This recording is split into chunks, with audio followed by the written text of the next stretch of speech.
We're on? 1 sec.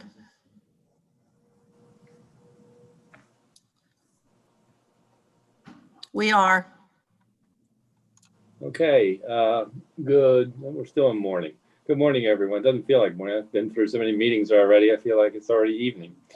I'm for our viewing public, Senator Guy Gazzoni from Howard County, and I'm happy to be here again this year chairing Budget and Tax Committee. This is our first public hearing of the 2021 regular session of the General Assembly. And this is going to be just brief opening remarks because tomorrow, I believe that all of you know that you will be, there's a meeting at 10 with all your chiefs of staff, with committee staff to go over policies and procedures issues. And you're welcome to attend that meeting, senators, but it's not necessary.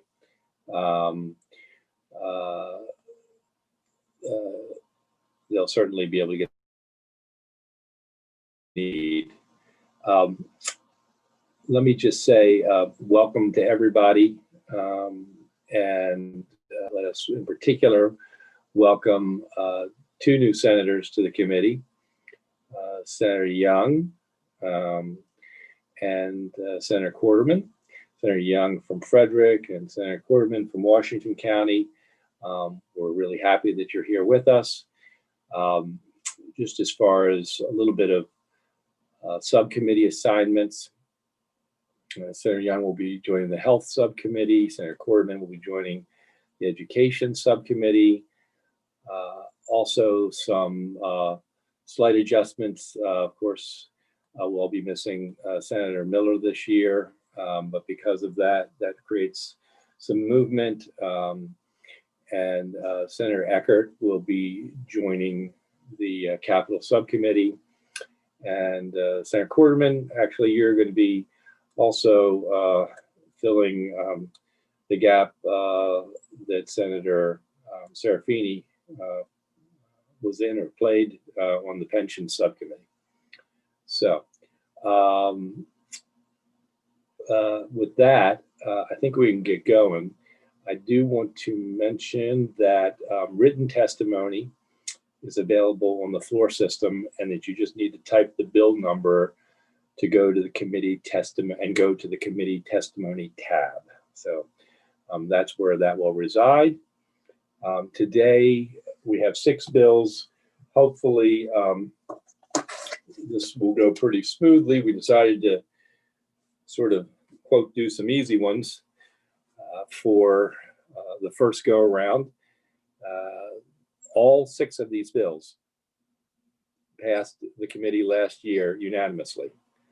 So in that context, with your witnesses today, know that all 6 of these bills passed the committee last year unanimously. And with that, I'm going to begin with Senator Young. Income tax subtraction modification, living organ donors. Thank you, Mr. Chairman, Vice Chairman, members of the committee. Pleased to be joining you and taking a bill this quickly. As the chairman said, this did pass last year, so I'm not going to go too deep into it. The tax credit that's presently provided is $7,500. We're asking to raise it to $10,000. That seems to be the national trend. I think 14 or 15 states already have the credit at $10,000. About 6,000 organ living donor transplants were performed in the United States last 2 years. Most are still done from bodies of deceased people. We certainly want to encourage living people to do it.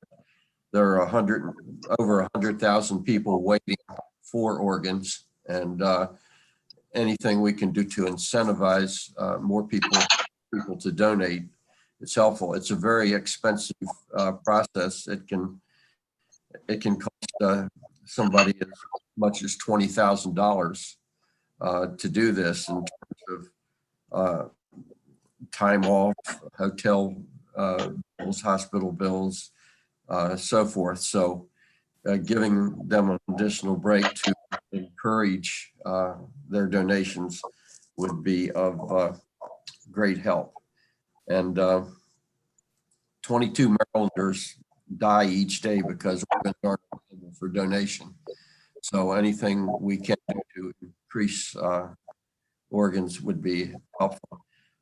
The fiscal list is less than $10,000.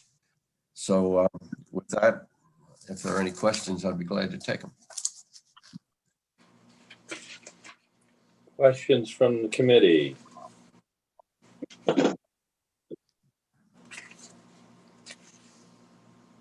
Okay, did you, are these members of your panel actually here with us today, Senator Young? This bill is being heard on the House side also, so I hope they're here, but I'm not sure. Okay, we have Lindsay Gill, Shayla Harris, and Ellery Payton. Are any of the individuals here? Yes. Good morning. Good morning. Great. So just whatever order you want. Are Gill here? Yes, Go ahead, Ms. Gill. Yep. thank you. Chair Gazzoni, Vice Chair Rosapep, and members of the committee, thank you for the opportunity to testify on SB 48. This is a bill that would increase the amount of tax credits an organ donor can claim in qualified expenses from $7,500 to $10,000 and expands the definition of qualified expenses to include child elder care expenses and the out-of-pocket costs of any medications associated with organ donation. My name is Lindsay Gill, and I'm the Associate Director of State Policy and Advocacy for the American Kidney Fund. We are an independent nonprofit headquartered in Rockville, and we are the nation's leading organization working on behalf of 37 million Americans living with kidney disease and the millions more that are at risk, with an unmatched scope of programs that support people wherever they are in their fight against kidney disease, from prevention through transplant. With programs that address early detection, disease management, financial assistance, clinical research, innovation and advocacy, no kidney organization impacts more lives than AKF. We are also one of the nation's top-rated nonprofits, investing 97 cents of every donated dollar in programs, and have also received the highest 4-star rating from Charity Navigator for 18 consecutive years, as well as the Platinum Seal of Transparency from GuideStar. A kidney transplant acts as a literal lifeline for patients suffering from kidney failure, offering the chance for a longer, healthier life. But the severe shortage of available organs from deceased donors in the United States means more than 2,100 Maryland residents must wait for someone to die to get a kidney, unless they can find a living donor. In 2020, living donors accounted for just 1 in 5 of Maryland's 389 kidney transplants. This bill could help increase the organs available for transplant by eliminating some of the financial barriers that may preclude someone from becoming a living donor. We believe that eliminating some of these financial hardships for organ donors, particularly while they are recovering from organ donation surgery, are not only sensible protections, but also good policy. For all these reasons, we encourage the passage of this legislation. Thank you again for the opportunity to speak with you today. Thank you, Ms. Gill. Thank you. Shayla Harris. Thank you. To the chair, vice, can you hear me? I'm sorry. We can. Welcome. Okay, great. Thank you. To the chair, vice chair, and the members of this committee, thank you for the opportunity to, let me start my video so you can put a face to the name. Thank you for the opportunity to testify today. My name is Shayla Harris, and I received a kidney from my sister on February 24th, 2010. Organ donation truly saved my life, and I believe living organ donors are real life superheroes who deserve to be supported by the state for the decision to save someone's life. During my pre-transplant process, my sister was finishing her final semester in college. She received approval from her university to finish her final semester remotely and move closer to me and the hospital. At the time, she didn't have many expenses since she had a full ride volleyball scholarship. But once she left school, she incurred costs such as rent, utilities, gas, food, as well as many other additional costs leading up to post-surgery. Having the ability to receive tax credits for things such as medications would have made a big difference for her financially and would likely make a difference for other living organ donors. Being a living organ donor can make an immeasurable impact on someone's life. My sister's decision to be a donor certainly has sanitation cloths if you need them, and Somebody's not muted. Thank you. I'm sorry about that, Ms. Harris. Oh, not a problem. I've been able to survive and thrive because of my sister's gift of life. I have two beautiful boys at home, and if I had to spend this past decade on dialysis, that would not have happened. Getting a working kidney really gives you a new lease on life and allows you to pursue the life you've always wanted to live. But not everybody is as fortunate as I've been. There are thousands of people in our state that need a transplant and whose health and life could be improved by the generosity of a living donor. We should do everything we can to support those who are willing to make such an important and life-changing donation. So thank you for your consideration in passing this bill.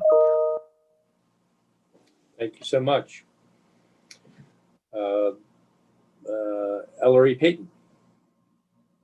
Good morning Morning. to the chair, vice chair, and members of the committee. Thank you so very much for giving me the opportunity to speak to you all today.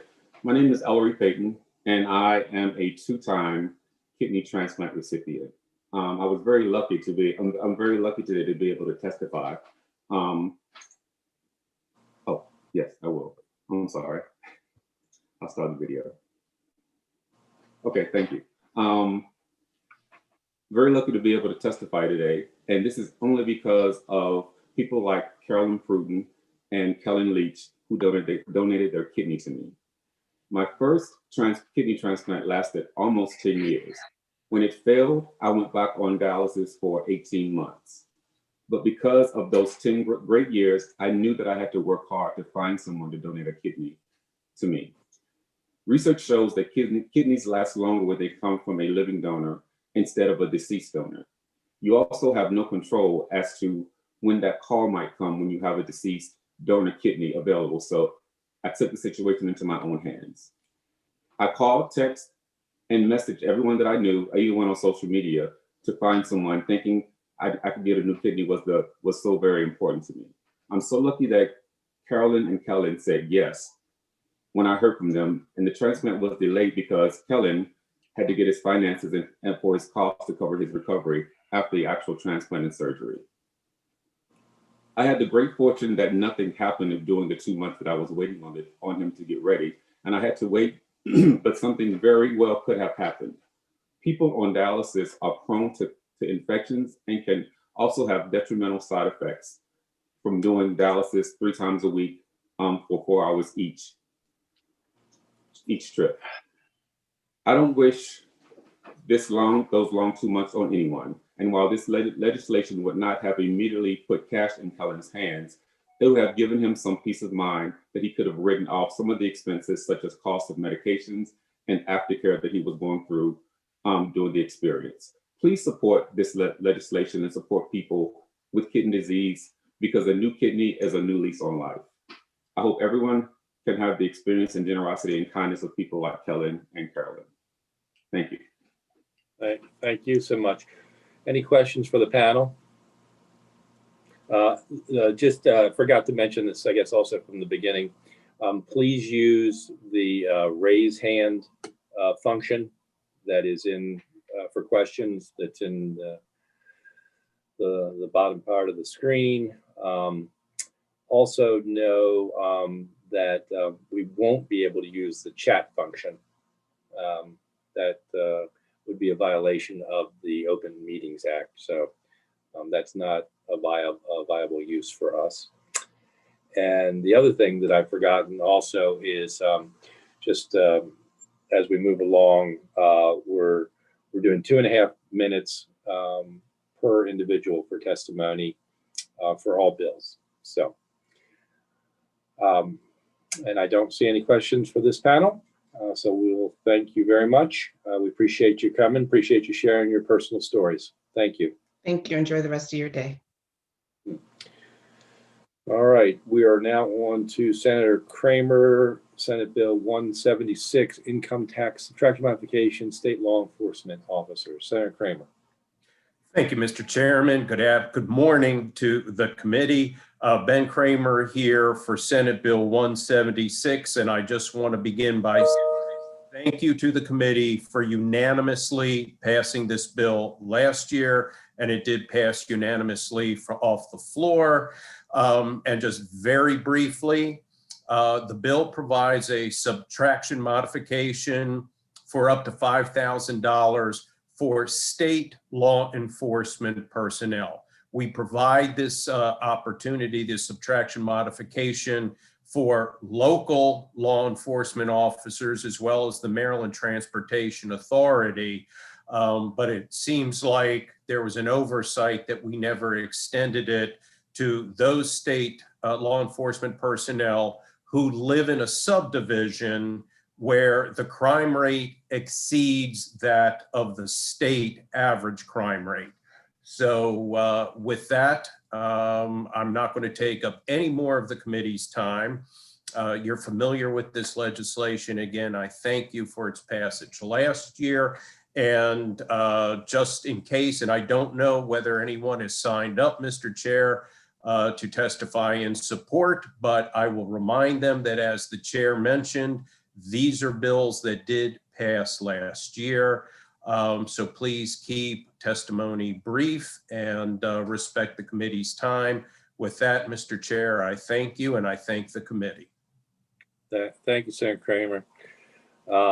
I have Brian Gill, Rick Norman, and Veronica Burns. Mr. Gill, are you there? Yes, sir. Can you hear me? Yes. Proceed. Good afternoon. I'm First Sergeant Brian Gill with the Maryland State Police. I'm the current president of State Law Enforcement Officers Labor Alliance, LEOLA as it's known, which represents exclusively approximately 1,800 active law enforcement officers. And I just wanted to take a minute to say, you know, this bill will help us with recruiting and retention of officers. It has the potential benefit that would just help deter crime in high crime areas. And like Senator Kramer said, I was just trying to keep it brief and just kind of introduce myself and say that LEOLA is in full support of this bill. And that's all. Terrific. Thank you. Thank you for testimony. Rick Norman? See here?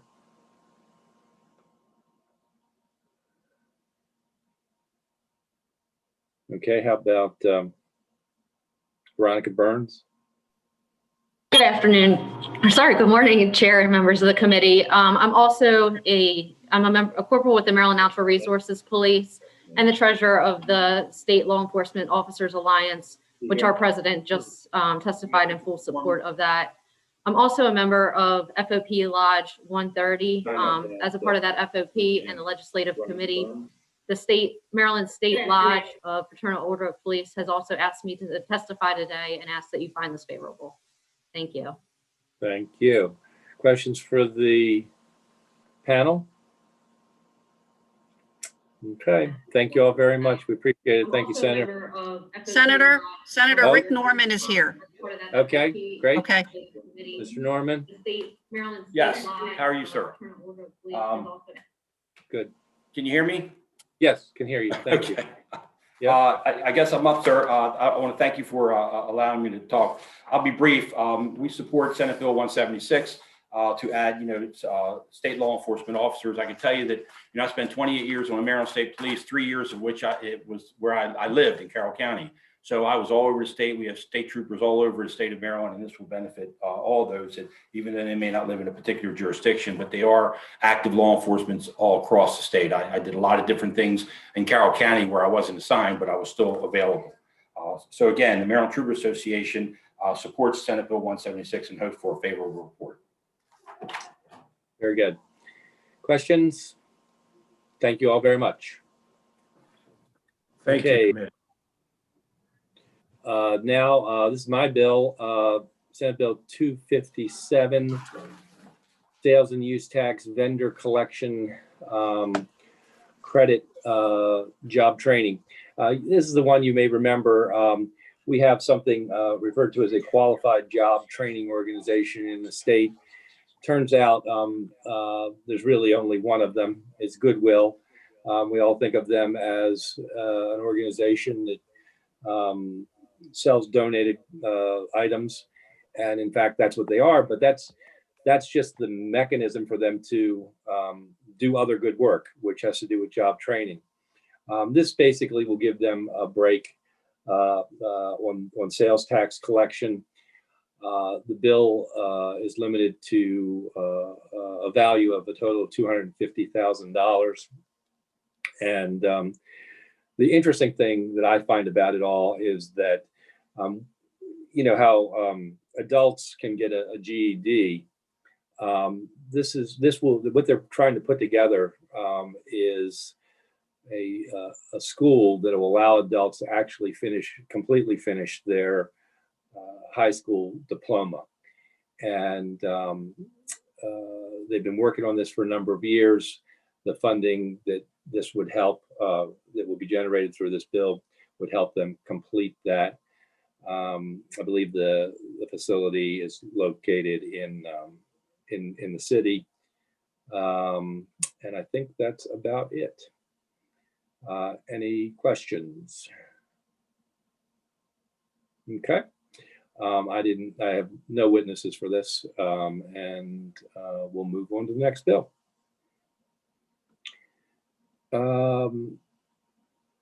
Senate Bill 258, Senator Patterson, the property tax exemption for disabled veterans.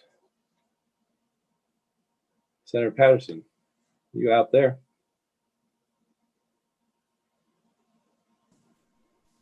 Can you hear me? Oh, We can. Welcome to Okay. Budget Tax. wonderful, wonderful, wonderful. Good-looking committee, I should say. Flattery will get you everywhere. Thank you, Mr. Chair, and good morning to all, and especially the members of Budget and Taxation Committee. I do appreciate the opportunity to again introduce Senate Bill 258. The purpose of Senate Bill 258 is to expand a property tax exempt for disabled veterans of at least 80% in that category. Presently, only veterans at 100% disability are eligible now for any type of property tax relief. There are 9 other states already have this type of legislation in place. And in Maryland alone, we have roughly 300,000 veterans, of which approximately 83,000 are classified as being disabled. So I come to you again this morning to say that I believe our state can do better, especially for our veterans, given the fact that Maryland is ranked #1 in total wealth. So this bill was before you last year, and I certainly want to thank you for your support last year, and hopefully I can look forward in getting your support again for this year. Thank you very much for the opportunity. Very good. Thank you, Senator. We have Patrick. Patrick, is it Guybo of the Maryland Military Coalition? Yes, yes. I think it should be on. This is new for me too with all this. I don't. Right. Okay, sorry, I did not unmute. My apologies. Okay. Still trying to work with this new system. Anyhow, Chairman Gazone, members of the distinguished members of the Budget and Taxation Committee, I'm Patrick Gabow, representing the Maryland Military Coalition. And I sent a statement, so I'll just be very brief. 258 enables those veterans, men and women, who gave more than others did in defense of this nation. It provides some security and solace to spouses whose departed loved ones suffered greatly with 100% disability as certified by the U.S. Department of Veterans Affairs. And we deeply appreciate Senator Patterson and his compassion and respectfully request a favorable report on SB 258. Thank you. Great. Thank you very much.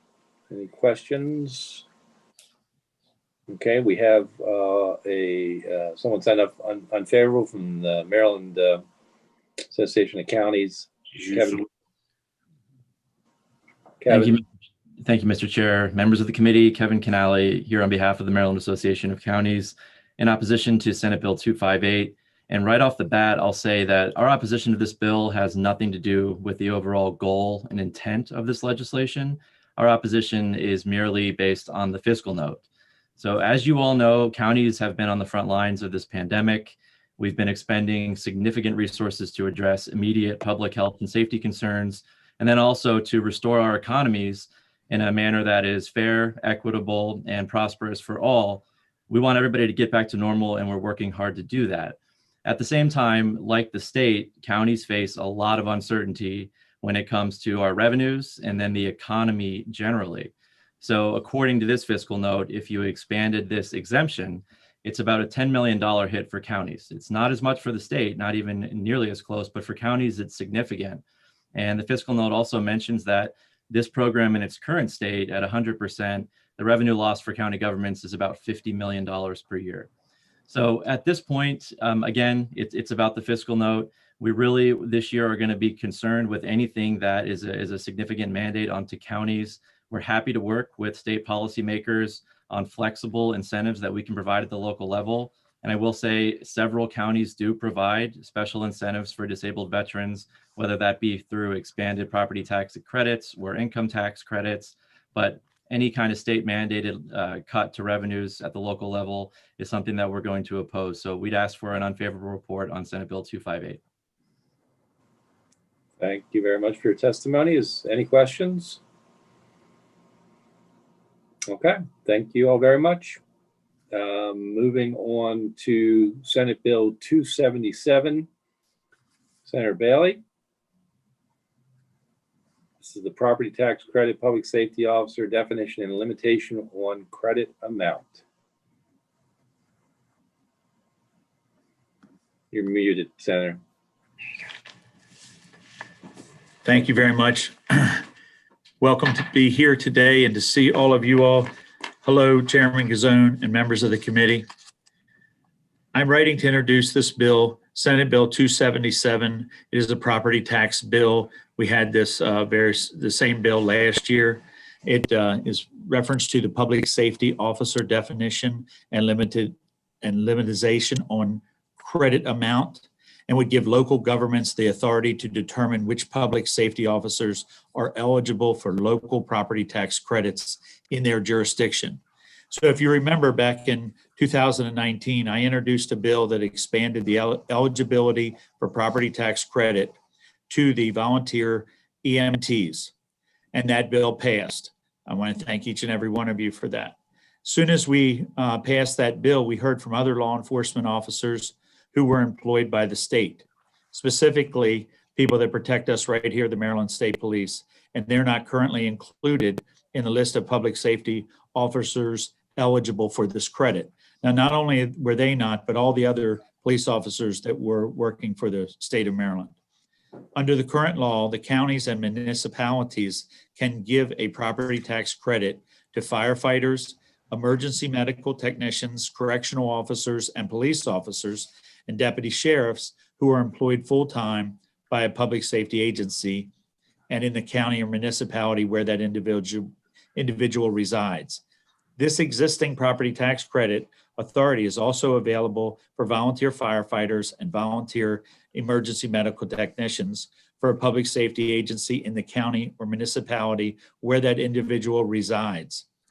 This bill actually repeals the existing definition of a public safety officer and instead allows the county and municipality to expand this to whoever eligibility they define as a public safety officer.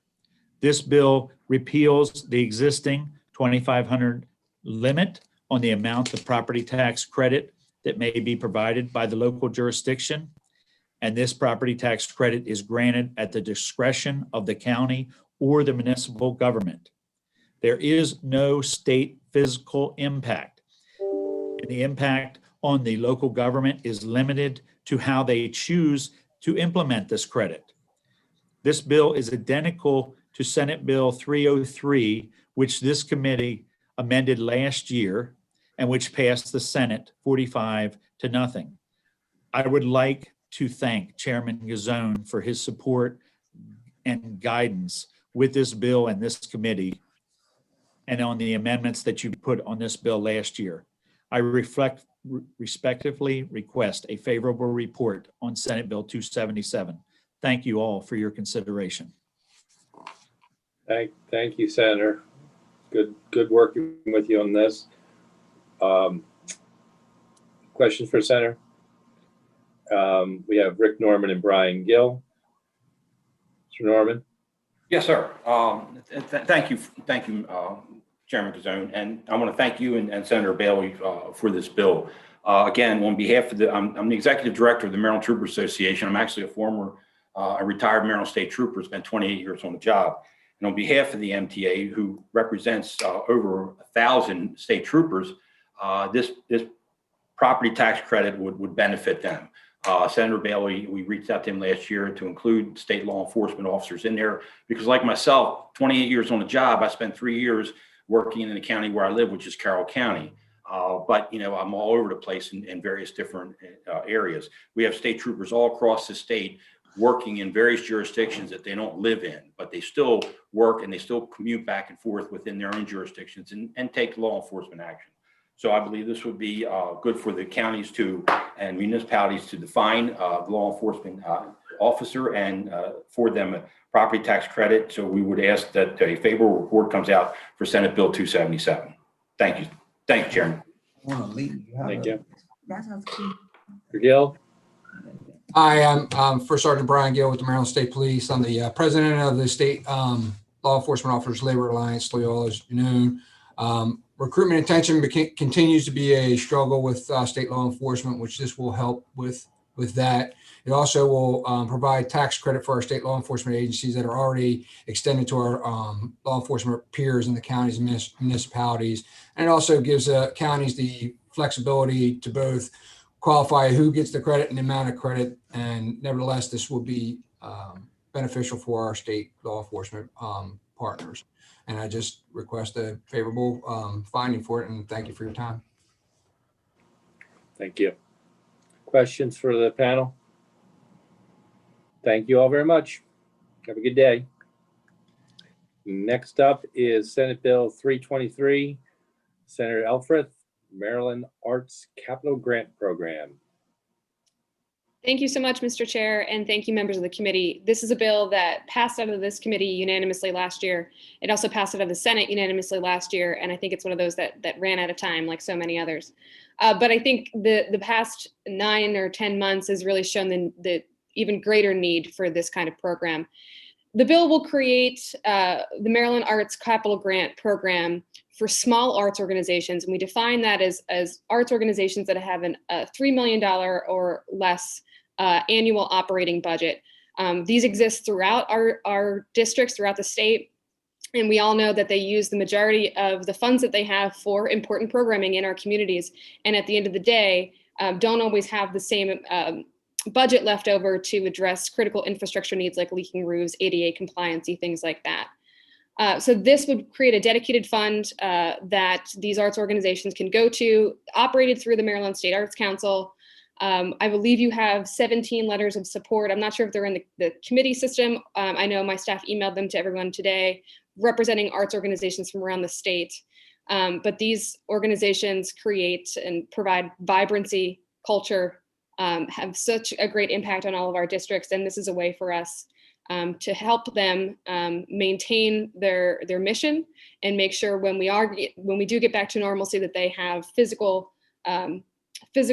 locations that are compliant, that are not leaking, that are there for our communities. I also do, Mr. Chair, want to thank the chair of the Capital Budget Subcommittee who worked with us last year to tailor this bill down a little bit to make sure it's actually achieving what we wanted it to, which is to help those smaller organizations that truly need this capital support. So with that, Mr. Chair, I believe I do have a panel. Thank you very much. Great. Thank you, Senator Nicholas Cohen, David Mitchell, Leon Seaman. Yep. Thank you. Thank you very much. It's great to be here. Mr. Chair, Mr. Vice Chairman, and honorable members of the committee. And I'll second that by, I want to thank Senator Elfreth for sponsoring this bill. And as you heard, it really is a critical piece. And I thank you all for being here virtually. I know it's a tough time, but it's great to see everybody. Again, my name is Nicholas Cohen. I'm the Executive Director of Maryland Citizens for the Arts. We are the nonprofit organization that serves as the statewide advocacy group for public investment for the arts. Through our advocacy, we represent the interests of over 300 arts organizations, 24 county arts councils, and 27 arts and entertainment districts, and thousands of independent artists across Maryland. Today, I'm here providing a voice for our arts constituents and would like to offer full support of Senate Bill 323. This is a bill that would provide much needed equitable support for small and medium-sized arts organizations and give them the access to needed capital investment. When I testified last year before this committee regarding a similar bill, I talked about the financial struggles that many small-sized arts organizations were still overcoming from the Great Recession over a decade ago. And at that hearing, I stated the need for critical investment in capital improvements for these organizations, many of whom lack the resources to undertake cumbersome capital campaigns. Now, the COVID-19 pandemic has ravaged the same cohort of arts organizations even further, and for health and safety reasons, forced the doors of these institutions closed since March. The economic challenges suffered from this once-in-a-generation pandemic has been significant and widespread. In a recent study utilizing data from the Maryland Department of Commerce and the State Arts Council, the Maryland's arts sector total economic loss to date caused by the pandemic has been over $135 million. Additionally, the industry has suffered a loss of almost $30 million in earned revenue and the forced loss of over 21,000 arts-related jobs. Many of these jobs were contractually hired artists and creative workers. These figures project a story of long-term financial challenges and a recovery that necessitates action that will help the arts sector not only get back on its feet, but regain its status as one of the strongest economic sectors in our state. Beyond these numbers also lies the challenging process for many of these arts organizations to gain access to capital investment via regular engagement. Instead, this bill empowers these organizations to work with the Maryland State Arts Council to acquire investment and help streamline access to capital dollars. The Arts Council is a known and respected entity within our state government. It has a history of successfully implementing a fair and equitable way to fund organizations in every corner of the state. Many organizations that stand to benefit from this bill are without large endowments, big development staff, and wealthy donor pools. Instead, they rely on grassroots community support and the continued investment provided by the Maryland State Arts Council through grants, professional development, and hopefully, with the passage of this bill, significant capital investment. Now, more than ever, it is time to invest and support the arts in our society. We need more safe spaces in our community that offer and promote the arts as a vehicle for healing, creativity, and joy. I know we can all appreciate the value that the Maryland state government shows towards the creative workforce. In this same vein, we must continue to support the arts as an incredible and rich source of public importance for every Marylander. It is with that said that I ask this committee for a favorable report on Senate Bill 323. Thank you all. And I now pass it over to my colleague, Leon Seaman from Adventure Theater, MTC in Montgomery County. Great. Good morning. Seaman? Good Yep. morning. Thank you. Yeah, good morning. My name is Leon Seaman. I'm the Executive Director of Adventure Theater, MTC in Montgomery County. And I want to speak to you today about the importance of having a home. At the heart of the Maryland Arts and Cultural Grant Program, SB 323, is ensuring that Maryland's arts communities have a home. Adventure Theater MTC centers a community of over 200 full-time, part-time, and seasonal employees who welcome nearly 45,000 patrons and students to our building each year. But like all small nonprofit arts organizations, Adventure Theater's annual revenue is limited by the capacity of our buildings, the number of seats, the size and number of classrooms. We can only serve so many within these physical limitations. We end up in a self-perpetuating cycle of just enough revenue to cover our payroll without the ability to fund capital projects that would help us break out of them and serve even more people. This does not even address the issue of maintenance and safety upgrades that we face each year. SB 323 would create a fair and transparent access to state funds for capital needs that would allow arts organizations of all sizes achieve self-sustainability. And I want to emphasize, this is not a luxury. Not only do our arts communities contribute $1.3 billion to the economy each year, our buildings are the home away from home for so many who need a light in their lives. And honestly, we all need a little more light in our lives these days. Just a side note that isn't in my testimony, written testimony, we recently had a child in one of our programs who lost her father to COVID, and she had withdrawn from her family. She had really withdrawn from life, and we convinced her family to enroll her in one of our classes. And we got a note from the mother about a month ago that said, "Thank you for giving us our daughter back." So the arts have that impact. This legislation is even more important at this time because of the devastating impact of COVID-19. The arts community has sacrificed and lost hundreds of millions in revenue at a time when we need to do expensive upgrades to our facilities to ensure everyone's safety.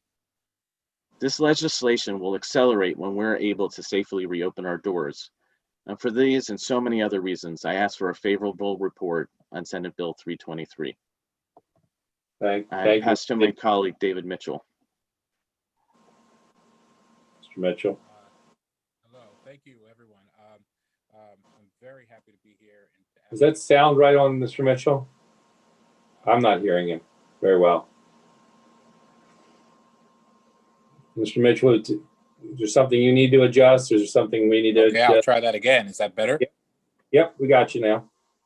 Okay. Thank you so much, everyone, for taking the time to hear testimony. Testimony specifically, I am the managing director for Arena Players Theater of Baltimore, Maryland. We are the oldest African-American community theater in the country, established in 1953. We've occupied our building since the late 60s, although the building actually goes back to the turn of the century.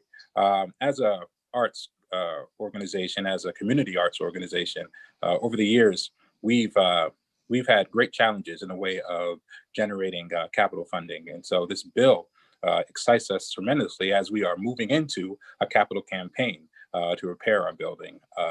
As you can imagine, over the course of 67 years, there has been a lot of wear and tear on our building, and we are long overdue for a change, for an upgrade. So we hope that you vote favorably and for Bill 373, and thank you. Thank you very much. Any questions for this panel? Okay, thank you all very much. Have a great day. Committee members, first off, I apologize.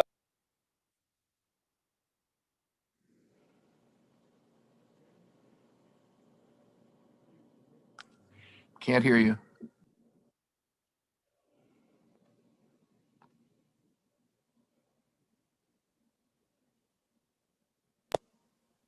Hello?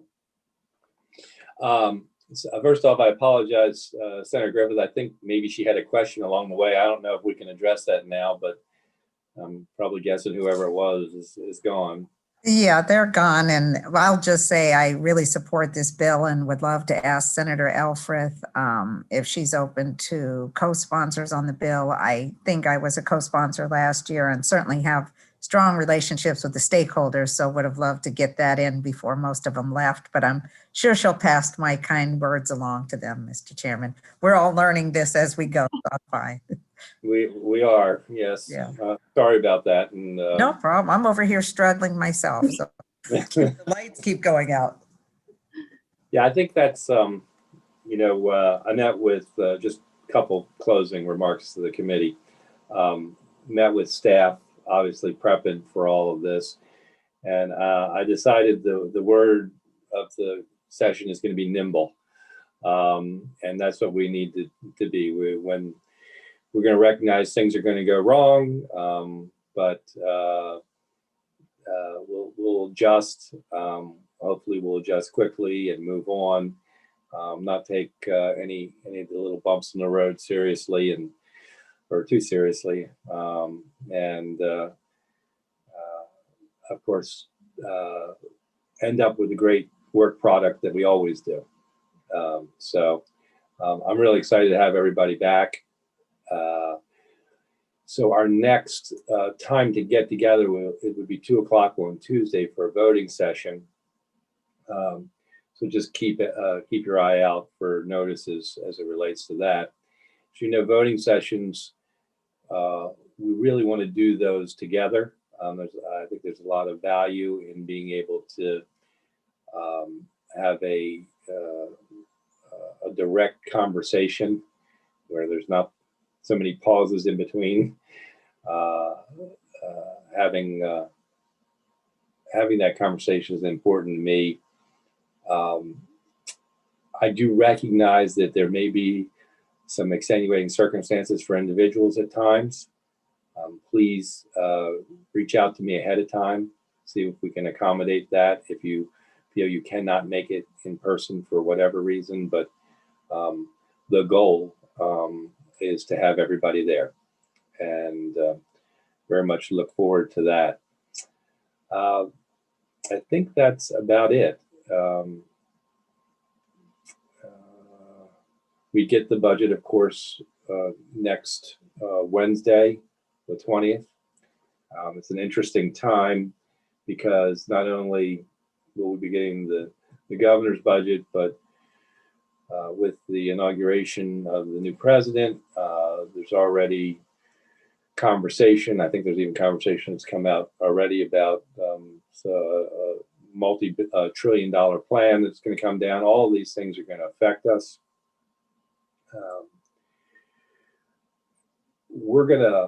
The goal for this committee, from my perspective, is that we obviously handle what we have to do and balance the budget like we always do, but we're going to find every opportunity we possibly can from a budgetary standpoint to help the people that have been hurt the most through COVID. I'm sure that members share those concerns for their constituents, but that is going to be my mantra for this session. And I think we're going to have opportunities to do that.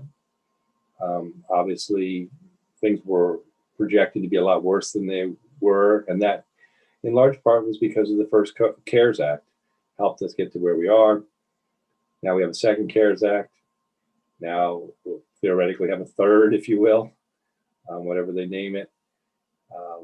But the bottom line is we should be in a pretty good place to really think beyond just passing a balanced budget, but also really helping some people. And that's what we're going to do.